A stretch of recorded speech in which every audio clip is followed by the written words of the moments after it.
Materi pembelajaran hari ini yaitu organ pernafasan pada hewan. Tahukah kalian, bernafas adalah serangkaian kegiatan untuk mendapatkan oksigen yang diperlukan dalam proses metabolisme di dalam tubuh, serta mengeluarkan gas karbon dioksida sisa hasil metabolisme.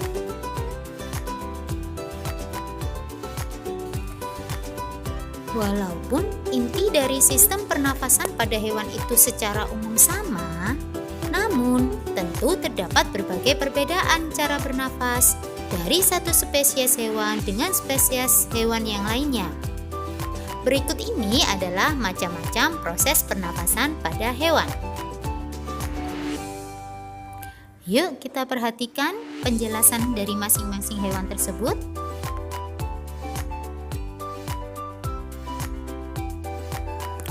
Hewan yang pertama adalah ikan. Tahukah kalian apakah alat pernafasan pada ikan? Ya, tepat sekali. Jawabannya adalah insang. Jadi, ikan bernafas dengan menggunakan insang. Ikan yang hidup di air tawar, air laut, maupun yang hidup di payau, semuanya bernafas dengan menggunakan insang. Insang terletak pada bagian belakang kepala ikan.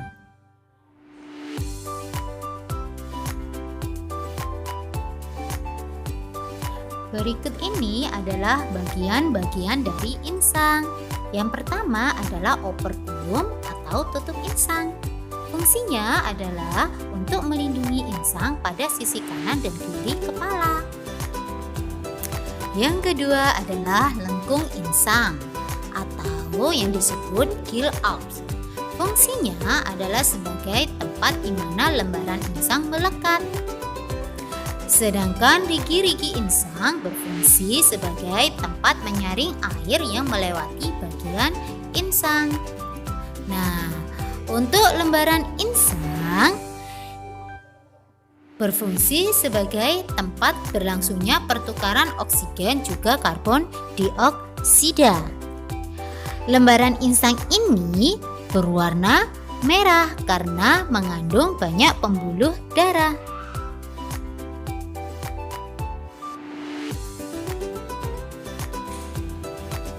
Tahukah kalian bagaimana cara kerja insang? Oke, ikan bernafas dengan cara membuka dan menutup insang. Air yang masuk melalui mulut akan dikeluarkan melalui insang. Pada saat air melewati lembaran insang, terjadi pertukaran gas. Air yang banyak mengandung oksigen akan masuk melewati insang. Pada saat yang sama, karbon dioksida akan keluar melalui pembuluh darah lembaran insang. Pembuluh darah pun akan mengikat oksigen yang berasal dari air.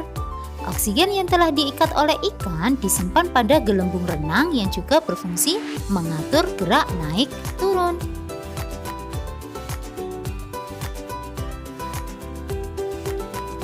Hewan yang kedua adalah cacing. Tahukah kalian bagaimana cacing bernafas?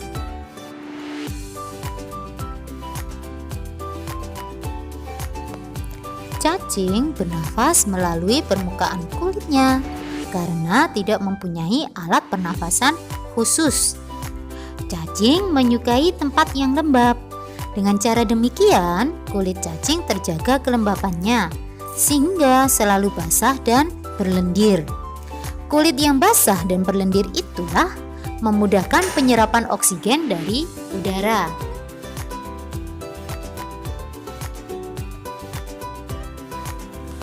Melalui pembuluh darah di permukaan kulitnya yang tipis, oksigen diikat oleh darah. Darah cacing mampu mengikat oksigen karena mengandung hemoglobin. Nah, oksigen yang diikat oleh hemoglobin itu selanjutnya diedarkan ke seluruh tubuh.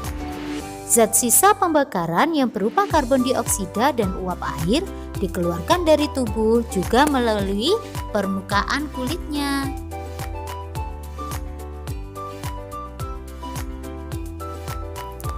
Alat pernafasan berikutnya adalah alat pernafasan pada burung. Tahukah kalian apakah alat pernafasan pada burung?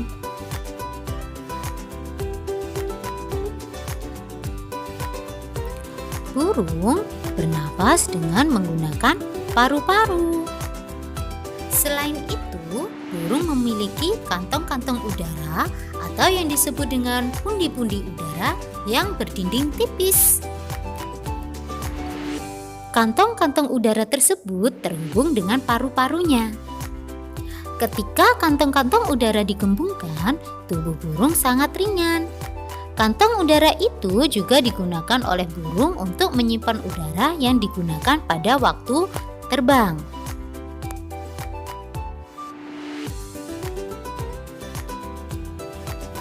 Pada saat terbang, burung tidak memasukkan udara melalui hidung, tetapi dari pernafasannya berasal dari udara yang tersimpan dari pundi-pundi udara tersebut. Pada saat burung tidak mengepakkan sayap atau terbang, burung mengisi kembali pundi-pundi udaranya dengan udara melalui hidung. Demikian pula saat burung hinggap di suatu tempat. Kemudian, sisa pernafasan akan keluar melalui hidung. Jadi, saat terbang, burung akan bernafas dengan menggunakan pundi-pundi udara. Sedangkan saat burung itu berhenti atau bertengger, maka burung akan bernafas dengan menggunakan paru-parunya.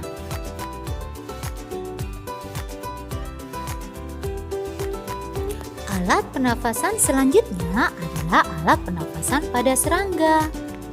Serangga memiliki alat pernafasan berupa trakea. Hewan yang termasuk jenis serangga contohnya adalah nyamuk, belalang, lalat, rayap, dan kupu-kupu. Trakea adalah pembuluh-pembuluh halus yang bercabang dan memenuhi seluruh bagian tubuh serangga. Kemudian bermuara pada stigma. Stigma ialah lubang yang terletak di sisi tubuh bagian kanan dan kiri. Stigma berfungsi sebagai jalan keluar masuknya udara. Oksigen tidak diedarkan melalui darah, tetapi diedarkan melalui sistem trakea.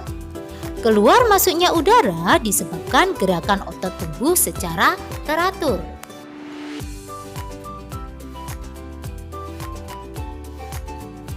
Alat pernafasan selanjutnya yaitu alat pernafasan pada amfibi.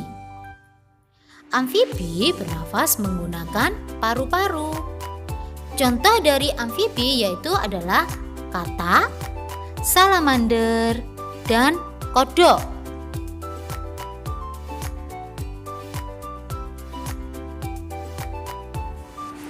Alat pernafasan pada katak adalah paru-paru dan kulit. Namun, ketika masih berbentuk kecebong, katak hidup di dalam air dan bernafas menggunakan insang. Insang tersebut terletak di luar tubuhnya, terdiri dari lembaran-lembaran kulit luar yang halus dan mengandung kapiler darah. Setelah berumur 9 hari, kecebong bernafas menggunakan insang dalam. Insang dalam akan menyusut seiring dengan mulai berfungsinya paru-paru pada katak. Kemudian, katak muda tumbuh menjadi katak dewasa. Setelah menjadi katak dewasa, alat pernafasannya menggunakan paru-paru dan permukaan kulit. Dalam paru-paru terdapat banyak gelembung udara. Gelembung udara tersebut sangat tipis dan berselaput, penuh dengan kapiler darah. Di dalam gelembung udara tersebut terjadi pertukaran gas oksigen diserap, sedangkan karbon dioksida dikeluarkan. Katak juga bernafas melalui kulit. Oleh karena itu, kulit katak selalu kelihatan basah. Melalui kulit yang basah itulah katak mengikat oksigen.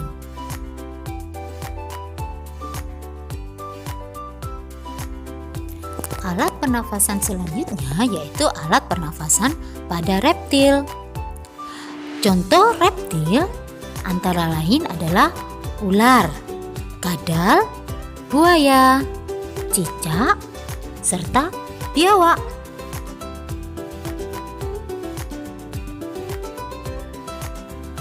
Reptil bernafas dengan menggunakan paru-paru. Udara masuk melalui hidung, dilanjutkan ke batang tenggorokan dan ke paru-paru. Dalam paru-paru, oksigen diserap sedangkan karbon dioksida dikeluarkan. Paru-paru reptil berada dalam rongga dada dan dilindungi oleh tulang rusuk.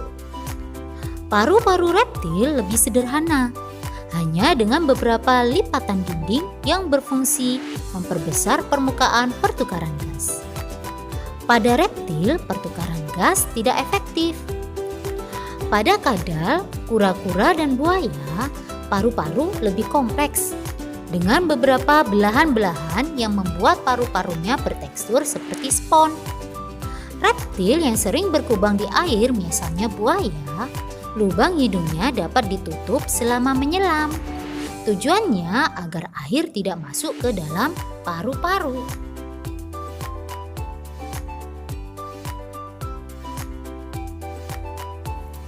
Organ pernafasan selanjutnya yaitu organ pernafasan pada mamalia.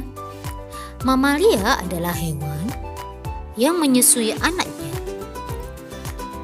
Mamalia ada yang hidup di darat dan ada yang hidup di air.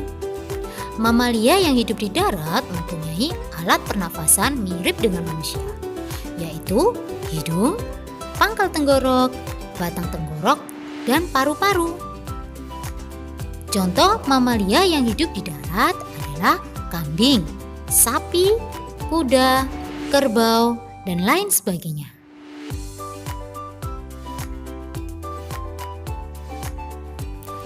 Mamalia yang hidup di air juga bernafas dengan paru-paru, tetapi pada hidungnya dilengkapi katup. Katup itu akan menutup pada saat menyelam dan akan terbuka pada saat muncul di permukaan air. Pada saat muncul di permukaan air, mamalia yang hidup di air mengambil oksigen serta mengeluarkan karbon dioksida dan uap air. Contoh mamalia yang hidup di air diantaranya yaitu paus, lumba-lumba, dan duyung. Sampai jumpa.